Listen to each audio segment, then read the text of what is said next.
like I'm really wishing I played the banjo right now, but it's pretty amazing to be here at TED. I guess I'm last, so let's begin. About a month ago, I was tucking my kids into bed, and I asked them this question that's up here. What 3 things do all humans need in their life every day? And I'm kind of asking you to think about what you would answer that question. But I guess when I asked my kids, I'm going to tell you what their answer was at the end of this, but when I asked my kids that question, I was really thinking in my own head what the answer that I thought was probably what they were going to say, and that's food, water, and shelter. Obviously, I'm an architect, so shelter is near and dear to my heart. But the more I started to think about that word shelter, I realized that as an architect, I actually don't use that word day in, day out in my practice, in my day-to-day life. I talk about buildings and I talk about projects, but I don't really talk about shelter. And I guess the reason I don't talk about shelter is because, for the most part, we all in the developed world have the luxury of not actually having to think about these 3 things each morning when we wake up. We have that luxury of not having to think about shelter. And I really have been reflecting a lot on that fact. Now, as an architect, this is actually what I do. These are the buildings that my practice, MGB Architecture, build. These are just a few of them, but the way I think about the practice of architecture is a little bit like building one building at a time, designing and working on one building at a time. In each of the buildings that we do, I kind of feel like it's sort of like climbing a hill.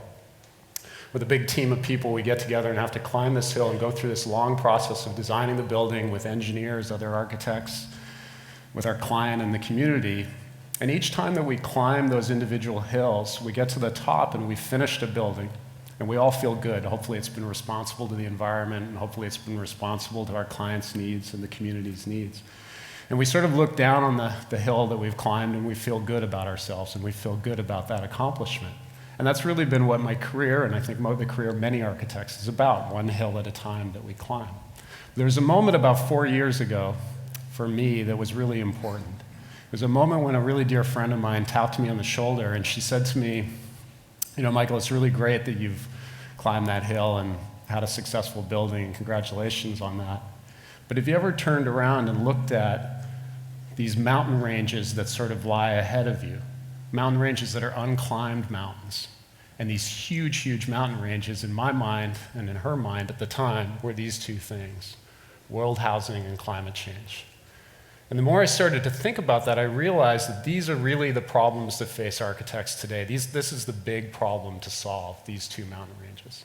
And the reality is that these 2 mountain ranges actually collide, and they make an even bigger mountain range. And the reality is that as we work hard to solve world housing, if we do it using the technology of building that we have today, the reality is that we're going to accelerate climate change. So in other words, what's going to happen is that we're going to solve one human need and in turn actually make another, which obviously can't happen. So I'm going to walk you through a bit of a story about how these things relate to each other. I'm going to take you first through world housing. There's a staggering statistic that exists, and we don't talk about it every day in our sort of popular culture. But the staggering statistic that exists, and this comes from UN Habitat, is that 3 billion people in the world are going to need a new affordable home in the next 20 years. 3 billion people. And that reflects the reality that, of course, world population is growing. And it also reflects the reality that 1 billion people in the world today live in slums in urban environments. 100 million people live homeless around the world today, effectively homeless. That's 3 Canadas of population that live homeless worldwide. Now, obviously, as an architect, and we return to that issue of shelter, this is the problem that we need to solve. This is the focus that we should have throughout our profession. Because 3 billion people reflects 40% of the world. This is the biggest building problem in the world. This is 100,000 new homes each and every day that we need to build to be able to solve this incredible human need. And most of those homes, of course, are going to exist in the developing world, but some here as well.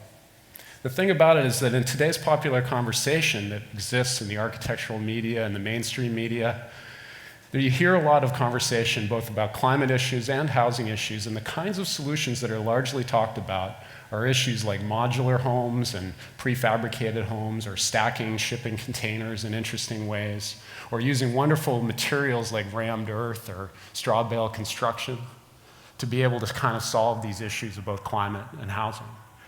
But the truth is that for the most part, all of those types of solutions that we talk about in the mainstream media are all rural or at best suburban type solutions. The reality is that today, 50% of the world live in urban environments. And in the next 40 years, what's going to happen is that we'll see that rise to 70%. The vast majority of that rise in urbanization worldwide is going to happen in the developing world. So it's a staggering reality that the kinds of solutions that we discuss day in, day out are actually not as applicable to the place that the majority of that 3 billion people that need a new affordable home are actually going to ultimately live. The split, and the way I like to sort of graphically think about it, is 85-15.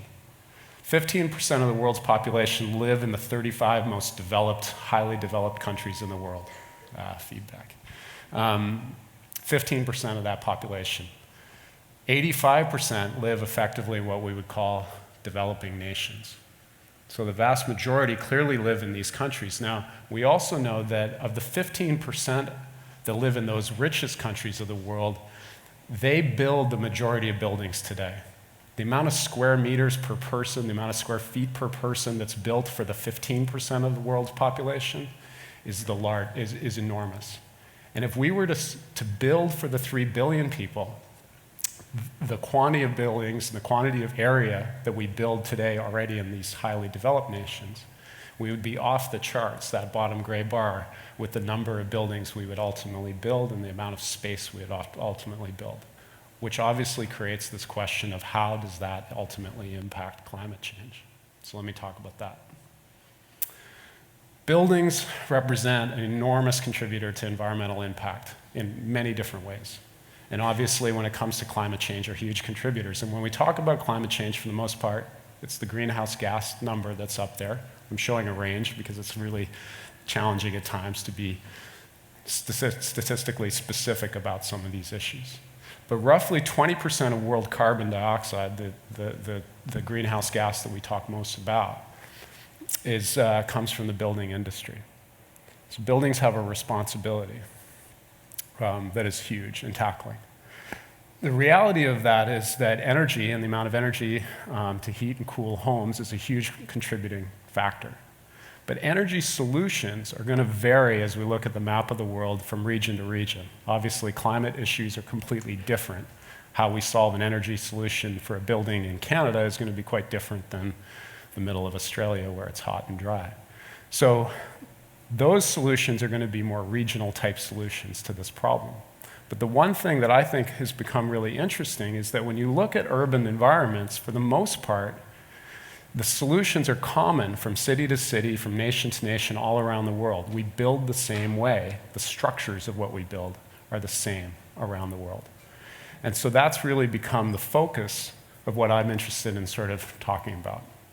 The two materials that we build with today in all of these urban environments, for the most part, are steel and concrete masonry. And we build with a few others, brick and so forth, but for the most part, these are our dominant materials. And in the developing world, the dominant material in urban environments is certainly concrete. Now, there's a whole conversation to be had about what that means as far as safety and natural disasters and so forth, and I'm not going to go into that. I'm going to stay away from that conversation today. But what I want to talk about is really the impact on the environment of these two materials and the way we need to begin to think about them. Now, concrete, I think this is an incredible thing to kind of get our heads around, as after water, concrete is the largest material man makes by volume on Earth. It is a staggering amount of concrete we make each year. It's roughly 3 tons of concrete per person on Earth are made every single year. And that's obviously for infrastructure and for buildings. The making of concrete is extremely energy intensive. Moving it and so forth is very heavy. It's very carbon intensive. And the best way to describe where it sort of stacks up in the world of carbon which is our dominant climate change discussion, is to kind of look at what its impact relative to other industries are. So the airline industry we talk about all the time. It's always coming up. It's roughly 1% of world carbon comes from the airline industry, and this is probably, I think, one of the most common discussions you see in the mainstream media. The shipping industry is 3% of world carbon, and that's a staggering amount, and 15% of world carbon actually is related to all transportation, but shipping itself is 3%. But what's really staggering is this reality that 5 to 8% of world carbon comes from concrete alone. It's an incredible carbon footprint, but we don't have a lot of alternatives, and that's what I'm going to go into. Steel, which we don't see as much of, is a little bit better from a carbon footprint point of view, but is actually more demanding from an energy point of view. Steel and the production of iron are about 4% of world energy goes into the making of that material alone. So really, obviously, the question becomes, what are our alternatives? And any alternative that we think about ultimately has to do the two things that we always have to do when we're talking about tackling climate change and carbon. We need to reduce our emissions, and we need to find ways to store carbon. Those are our two options to really be able to tackle the issues. And in the building industry, there's only really a few materials that do that, and this is it. Wood does both those two things. Wood is a material that's grown by the sun, uses the energy of the sun. While a tree is growing, it's putting oxygen into the system, it's extracting carbon from the system. When a tree falls to the forest floor and it rots or burns in a fire, that carbon is given back to the atmosphere. But when a tree is felled in the forest and taken and used in a building or in a piece of furniture or somewhere, something like that, what it does is it actually holds on to the carbon for the life of that, whatever it's been built into. Okay, and it holds on to the carbon in roughly this equation. For every cubic meter of wood that we use in a building, it stores about a ton of carbon. Whereas any other material choice we have in the building industry is actually contributing carbon, wood is something that extracts carbon. A way to sort of get your head around that is the average Canadian home made of wood basically is storing 28 tons of carbon, which is about the equivalent of driving a family car for 7 years. So when we stack up wood, steel, and concrete as our three options of what we could actually build with and tackle this issue of what's going to happen in urban environments in the future, from a greenhouse gas point of view, from an energy point of view, really wood is our best choice. But there's a big but.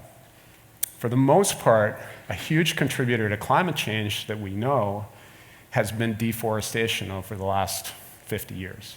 Deforestation has happened primarily in the developing world around issues of clearing land to create higher value crops or cutting down trees to use wood for fuel. That deforestation and this subtraction of the forest that's been supplying the oxygen to the atmosphere has been a huge problem. Obviously, we don't want to cut down trees in that way, and obviously we want to start thinking about how we can create a better and more sustainable forest management plan for the world. Roughly 10% of our world forests are actually reasonably well managed from a sustainability point of view, and that can change. By using wood in buildings in some of these developing nations, instead of burning it as fuel or clear-cutting it for a higher value crop, we can actually teach communities to build with the wood in new ways to actually encourage them to consider wood as a renewable resource and a renewable economic driver for their community. And that's an important part of our solution. So the other challenge with wood is this reality that we build with wood basically the same way we have for 300 years or more. We really haven't innovated in wood. The Industrial Revolution brought us steel and concrete, and largely we build with those materials without thinking as architects. We immediately jump in as our easy solution, and wood is something that we really haven't innovated with because the steel and concrete were able to allow us to build bigger buildings, longer bridges, and so forth. So we haven't really thought about it as a material of great capacity. So when we go back to those two mountain ranges that I talk about housing, world housing and climate change, what they create for us is a new challenge, a new opportunity that really is going to be driven by a new sense of innovation for us to start thinking about how we make a systemic change in the way we actually build in urban environments. And that's a hard thing to do when it comes from architects and engineers who are largely driving practices with very small mom and pop shop scale companies. It's hard for us to step way back and look at how we can contribute as individuals towards that large systemic change, but we can. But what we need is to kind of change the sense of ambition that we have about our opportunity and our role in society as architects and engineers. I think there's a really amazing thing that when you hand a small child a group of wood blocks, that likely that child is going to stack them up and see how high a building or how high an object that they can make. It's somehow innate to us to do that. That when you hand somebody a bunch of rocks, they're going to probably pile them up and see what they can make out of them. There's something, ingrained in us as people that we are interested and curious in what we can do to build things. Just the other day, this week, I actually came downstairs to find my son Maclu has built this tower in our house and was very proud of it and wanted his picture taken. Wanted it included in TED, by the way. But it's in us. It's in all of us to want to do that. But the strange and curious thing that's happened is really we've created all kinds of rules and regulations throughout the developed world to prevent our ability to actually innovate. And I think it's a fascinating thing that could be applied to many other industries and not just the building industry, but I use a few examples to describe what I mean by that. In British Columbia, until 2 years ago, we were only allowed by the British Columbia Building Code to build wood buildings 4 stories tall. That was our limit. And a lot of people worked really hard on trying to change the code and ultimately did, and now we're allowed to build wood buildings that are 6 stories tall. Now the thing about it is that about the same time that was happening, changing our code, a good friend of mine, Andrew Waugh from Waugh Thistle in London, England, had already built a wood building that's 9 stories tall. So our code wasn't even keeping up with what was happening as common practice elsewhere.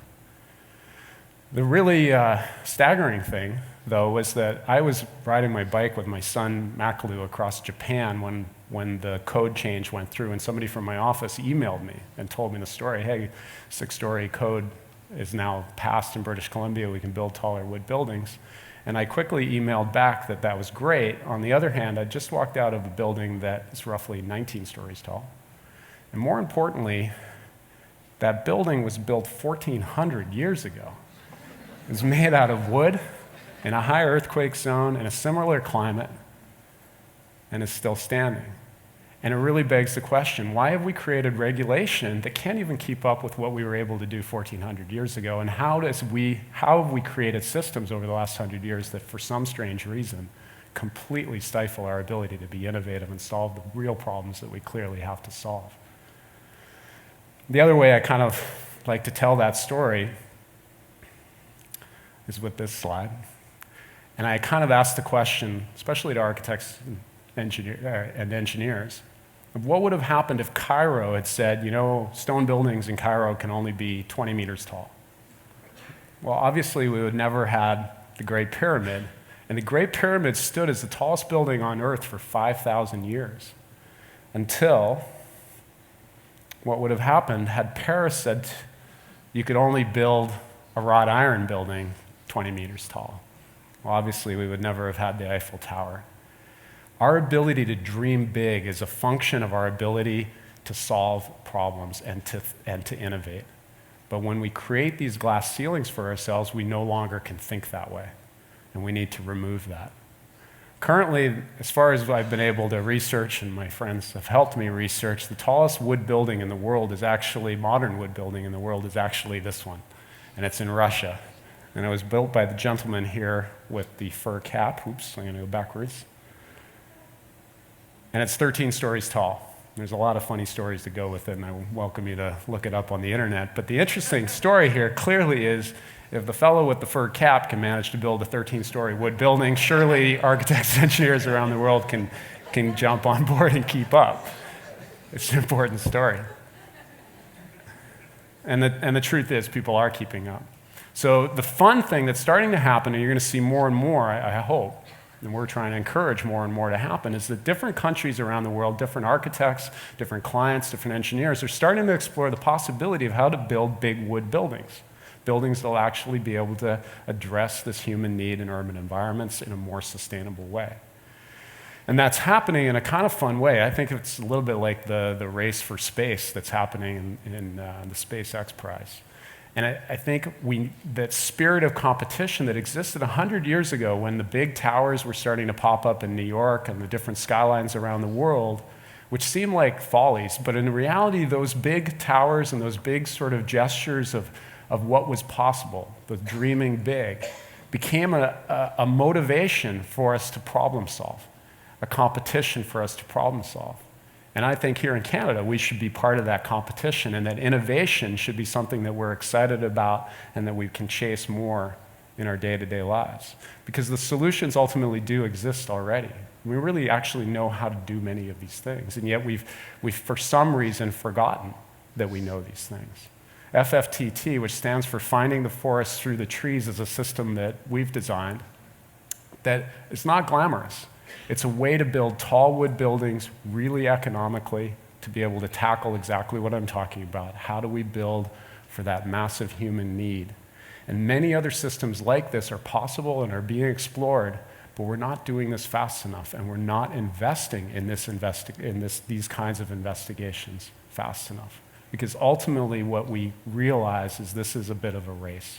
How do we get to that 3 billion people that need those houses if we don't make a systemic change in a very fast way? And the way that change is going to happen ultimately is because the reality is the big problems also are incredibly big opportunities. The nation that leads this charge to chase those 100,000 new homes each and every day and chase them in these new systems is the nation that will ultimately win economically as well. The companies that do, the individuals that do, will actually see that economic reward for doing something that ultimately many of us feel is an altruistic and meaningful gesture to fellow man. So we started an organization called How's the World, which is really an organization just to support and encourage doing just that. And we set out some goals for ourselves of what that would be, but it's really about how to create carbon neutral structures. And the first 3 goals I think are realistic, and I think the second 3 goals are going to maybe take quite a long time, maybe a lifetime. But for the most part, we want to encourage that level of innovation, and we have a huge incentive to contribute towards it. Now, at the beginning of the conversation, I mentioned that I was tucking my kids into bed, and I asked that question: what 3 things does everybody on Earth need each day in their lives? And my daughter Elsa, there on the right, left, answered the question a little bit to my surprise, and of course proved me wrong once again, as both my kids often do. And she answered food, water, just like I had originally. But the third answer she said was love. And then she chimed in, of course, Dad, shelter can be number 4 if you really have to have shelter on the list. But she's right? That's really the right answer. And I went around asking other people that question, and I mentioned in the beginning that person that tapped me on the shoulder and said, it's great you've climbed these hills and you've done these individual buildings, but what are you going to do about these massive mountain chains? And when I asked her the question, her answer was love, laughter, sushi. I don't know what it means, but I thought it was funny. Thank you very much.